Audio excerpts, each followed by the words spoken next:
I found this tape in a bag, soaked with blood. Not red like a movie, real blood. Dried, rust-colored. It smelled like iron. And the tape, the goddamn tape. It showed my best friend talking to someone. Someone none of us could see. If you're hearing this, don't go to Cabin 4. I'm telling you now, none of us made it back the same. And yeah, you're gonna want to subscribe. Because if this is the last thing I ever say, I want the world to know what happened. It started like every other trip we made together. Every summer, me, Farhan, Zion, Arib, and Sarah, pick a place on the map, pack our bags, and go. I had just finished a miserable breakup. Farhan failed his exam again. Arib was barely holding it together after his dad died. And Sarah, she was the glue between us. The only girl, but tougher than all three of us combined. We met in high school, and even now, at 23, we were still the same kids on the inside, just a little more broken. This year's plan? Get lost for a weekend in the mountains. No phones, no signals, no drama. It was my idea. I said, let's disappear, like really disappear, and just be alive for once. They all said yes. We booked the cabin online, a place called Mountain Hollow Rentals. Only 3 reviews. One said, Cabin 4 creaks too much at night. We laughed at that. We each recorded the road trip on our phones. Farhan picked me up in his beat-up Civic, speakers blasting 90s horror movie soundtracks, just to mess with me. We stopped at Zion's place. He came running out with 2 backpacks and a crowbar. For ghosts, he said. I laughed. He didn't. Last was Sarah. We pulled up to her house, and for a moment, I just stared at her from the car. She walked out in a gray hoodie, bag over her shoulder. That little smile she always gave me when she knew I've had feelings for her since we were 16. But I never told her. Not once. She opened the door, tossed her bag in, and said, let's go find some monsters. And maybe we did. It took 5 hours to get to the cabin. The last stretch was just dirt road, barely wide enough for the car. We arrived just before dark. Cabin 1, 2, and 3 were near each other, painted bright, warm lights glowing inside. But cabin 4 was farther, down a crooked path, half-eaten by tree roots. Paint was peeling, window cracked, no porch lights, and weirdest of all, no lock on the door. Just a sliding bolt from the inside. Creepy as hell, Zayan muttered. We laughed it off, threw our bags on the floor, started recording everything. Farhan said it was for memories. Arib said it was in case we disappeared. Again, just messing around. Or maybe not. We lit a fire out back, made ramen, and argued about horror movies. Sarah sat next to me, leaning just slightly. Her arm brushed mine, and my heart started racing. That night, we slept in the cabin. 2 rooms, boys in one, Sarah in the other. At 2:33 a.m., I woke up. There was a sound, like breathing, but it wasn't anyone in the room. I sat up. The room was freezing, and the air smelled like wet dirt. Then we heard something. Knocks. 3 of them. Soft. On the inside of the closet door. Farhan turned on his phone flashlight. The door was open just an inch, but no one had touched it. Zion, I whispered, you hear that? He nodded slowly. His lips were trembling. We didn't sleep again that night. The next morning, Arib was out early, exploring the shed behind the cabin. He came back holding something. An old bag, rotting at the edges. Inside was a dusty mini camcorder. No charger, no label. But inside the side compartment, "There's a tape," he said. "We played it using Zion's old laptop, hooked with an adapter. The footage? Grainy. Night vision. A guy, maybe 20s, sitting in our same cabin, same couch, talking to someone. But the other voice wasn't there. Only silence." He paused every few minutes, like he was listening to replies. Then suddenly, he turns, stares straight into the camera, and whispers, "If you're seeing this, don't answer the knock." That's when we shut it off. No one said anything. Not even Sarah. That night, Sarah couldn't sleep. She came to our room. "I just feel watched," she said. I offered my sleeping bag. She laid beside me, and I swear my heart forgot how to beat. Then she whispered something. "You know I like you, right? Even back then." I didn't know what to say. So I just said the truth. "I still like you." Outside, wind hit the windows. Something heavy walked across the porch. We all heard it. Every step. Slow, deliberate. Zion grabbed the crowbar. Farhan checked the door. No one there. But muddy footprints led to the door. None led away. The next morning, I woke up early. Sarah was still asleep next to me, and I didn't want to move. Not because I was tired, because I was scared to see what the outside looked like. But the sun was up. Everything seemed normal again. Farhan and Zayon were already checking the porch. Then I heard Zayon call me. "Come look at this." The back of the cabin, facing the woods, had marks on the outside wall. Deep scratches, like claws, but not animal marks. Too high up, too symmetrical, and above it, written faintly in what looked like burnt ash, "Cabin 4 listens." That's when I realized something. We'd all joked about ghosts before, but this didn't feel like a haunting. This felt like something watching, waiting. Zion wouldn't stop watching the first tape. He played it again and again, alone in the corner, notebook in hand, writing things down. By evening, he looked off. Eyes red, skin pale. "Guys," he said, "there's something else." He pointed to a moment on the tape, barely visible, 14 minutes in. A mirror on the wall reflects the guy filming, but behind him, there's a woman standing in the corner. She doesn't move. She just watches him. But here's the thing. There was no woman in the room, not in the rest of the tape, and none of us saw her until Zion paused it. Sarah covered her mouth. Arib backed away. I stared at the face. It looked like it was smiling. That night, Arib was the first to go missing. We were sitting around the fire again, tired, quiet, no more jokes. Arib said he needed to use the bathroom. We nodded. He walked into the cabin. 5 minutes, 10, 20. We checked. Nothing. No sign. No sound. His bag was still on the bed. His phone was charging. His shoes were by the door. Only the bathroom door was shut. Farhan knocked. No response. We opened it slowly. Empty. No windows. Just a cracked mirror above the sink.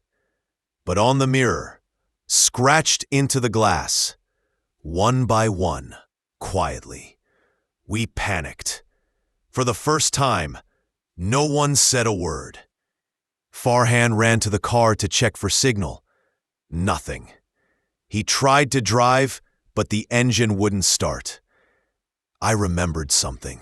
Sarah had a satellite SOS button on her phone from a hiking app. She pressed it. It pinged a distress signal. We waited. 3 hours later, 2 police officers showed up. Sheriff Talib and Constable Hamad. We told them everything. Showed them the tape. They didn't laugh. In fact, Talib looked pale the moment he saw cabin 4, like he recognized it. "You said this cabin was rented online?" he asked. We nodded. This place was supposed to be demolished 14 years ago. That night, 1 officer outside, 1 inside, everyone in the living room, no one alone.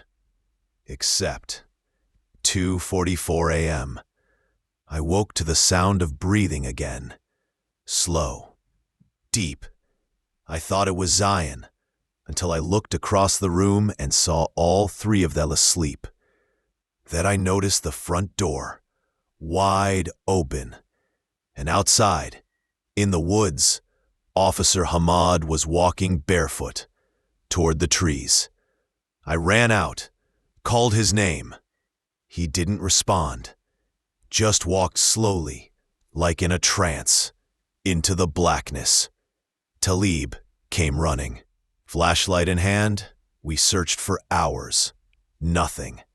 Until we found his boots, placed perfectly at the edge of the forest, facing the cabin, and stuck inside one boot was the second tape. This one was different. No night vision. Just static. Then footage of cabin 4. From above. Like a drone shot. But we never had a drone. It zooms in slowly. Each window showed one of us, sleeping. But then it cuts to a new clip. A Reeb, in the same bathroom, staring in the mirror, talking to someone not in frame. His voice trembling. Okay, I'll bring them. Just don't hurt me." Then he turns, looks straight into the camera, and says, "He's listening." The screen cuts to black. Then a voice, raspy, hollow, whispers, "One more." Zion couldn't take it anymore. He stopped sleeping, pacing, scribbling in his notebook, talking to himself. He said the cabin speaks when we're not listening. Said the mirrors aren't reflections, they're gateways. He drew symbols all over the cabin walls, ancient runes, names. Then one night, he stood in the rain, shirtless, screaming into the woods, "Take me. I'm not scared." We pulled him back inside. B, standing at the edge of our beds, watching us, whispering things. Sarah cried. Farhan kept the crowbar next to him, and I kept the tapes, hidden, because something in me knew this was only the beginning. It was raining. Not just the usual kind of rain, this was torrential. Angry. The wind howled so loud it sounded like screaming. We stayed close that night. Me, Farhan, Sarah, and Zion. Though Zion hadn't spoken much for days, he just sat in the corner, eyes darting between us. Like we were strangers, Sarah held my hand, not secretly anymore. She just needed it, and so did I. Zion finally stood up, said he had to pee, but he didn't go to the bathroom. We heard the front door creak. By the time we rushed out after him, he was gone. We searched the trees, the trail, the road. Then we saw them, claw marks carved into the trees, deep, fresh. At the center of the clearing, Zion's shirt was nailed to a tree trunk, with a dead crow tied to it. And beneath it, scratched in wood, "He belongs here now." We huddled inside, doors bolted, every mirror covered. The storm kept raging, But in the silence between the thunder, we could hear something, a voice, calling from the woods. "Help me, please." It sounded like Zayn, but it wasn't him, not anymore. Sarah was shaking. We sat in the dark, no lights, barely whispering. Then she turned to me and said, "If we make it out of this, I want to leave everything behind. Just me and you. Somewhere quiet."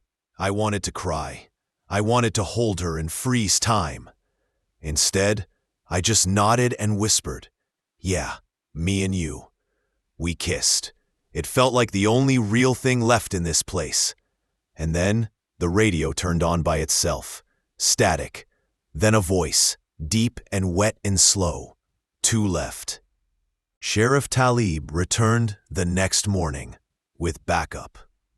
Two more officers.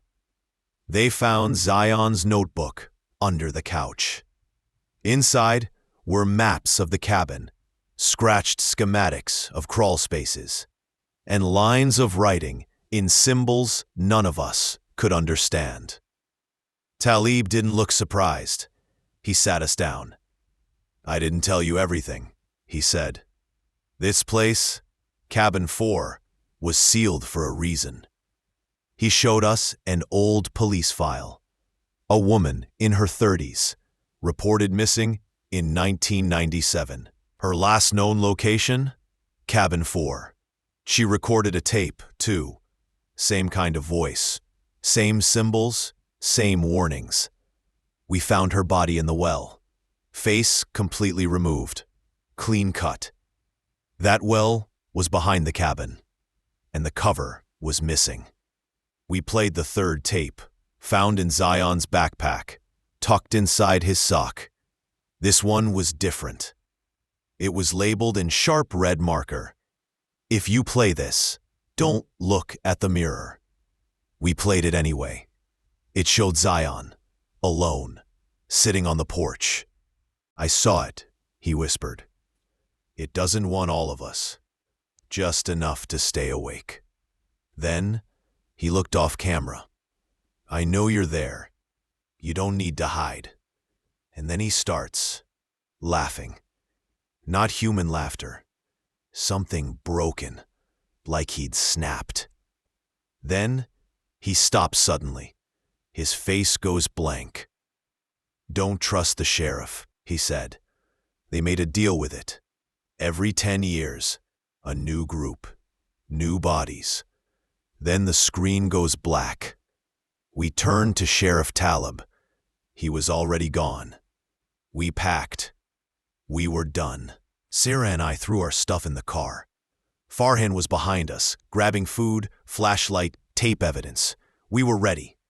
But Farhan never came out. I ran in, screaming his name. Sarah right behind me. In the center of the room, on the floor, Farhan's phone, recording. Still warm. No sign of him, no struggle. Just gone.